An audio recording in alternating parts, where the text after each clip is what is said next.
WYPL TV 18 presents The Power of Sleep, sponsored by Methodist Sleep Disorder Center, offering a free community education seminar Tuesday, July 14th at the Jewish Community Center. This seminar features a physician speaking on an important sleep-related topic. Admission is free and open to the public.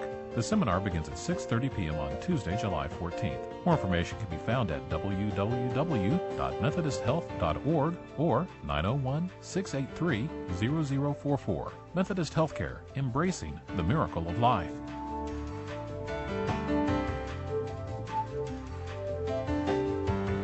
Hi everybody, I'm your host Susan Gray and welcome to The Power of Sleep. On our program last time we talked about parasomnias, sleepwalking, sleep talking, sleep terrors, and all kinds of things that are associated with the time that you're actually asleep but having movement that's undesirable. We also talked about getting that treated and how a sleep medicine specialist can help you with that.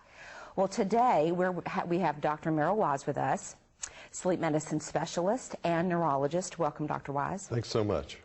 And today we're talking about something that is quite serious, but you're not going to think of it that way, and it's excessive sleepiness. Okay, here's the thing I thought when I first heard this. Rumpelstiltskin and Sleeping Beauty. Well, I know that the prince showed up with a CPAP machine for Sleeping Beauty, and that's how she woke up, but no one else knows that if they're not in sleep medicine. But seriously, Dr. Wise. How creative.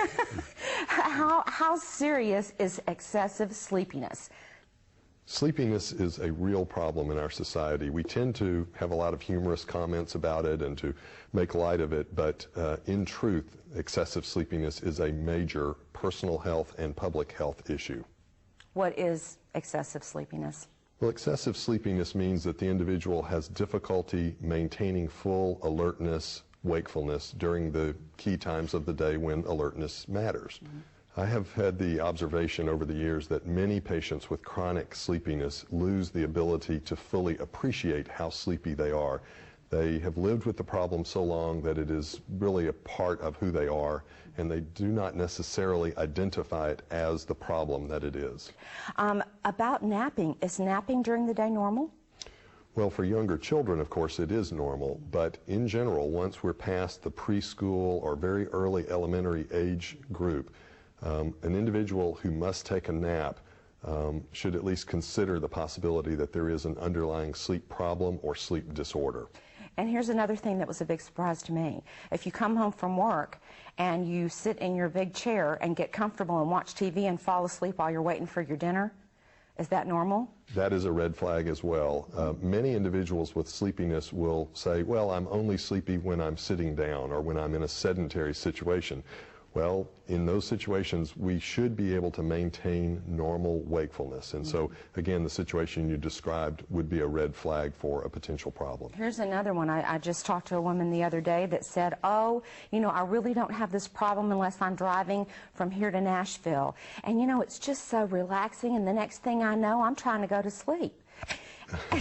And I said, you know, that is daytime sleepiness, but to her it wasn't. That is a problem, and of course that gets into the whole issue of safety and public safety, because sometimes individuals are not aware of the fact that they are progressing into drowsiness and sleep. And in fact, being awake and being asleep is not a single process that just simply happens like the flipping of a switch.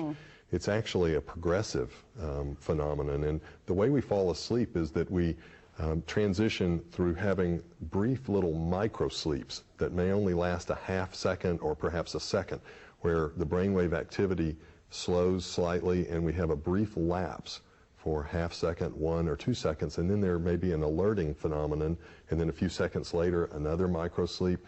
And the process of, quote, falling asleep is really just the coalescence of those micro sleeps into a more sustained period of sleep. Well, okay, how common is excessive sleepiness? Well, in our society, it's far too common. The statistic that's often thrown around in terms of just the general public is that at least 5% of the general population is excessively sleepy. However, I think that probably is an underestimation, and particularly when you look at special populations. For example, high school and college age students, the figure is probably closer to 1/3. Though that population tends to have a lot more sleep deprivation and irregular sleep-wake patterns and other factors that can cause sleepiness. And so our younger, less experienced drivers tend to be sleepier during the day. Among the elderly, we can see a lot more sleepiness, and that, again, can represent a variety of different reasons. For example, medication effects or actual sleep disorders. Another subgroup of individuals who are habitually sleepy would be mothers, young mothers of newborns and young infants.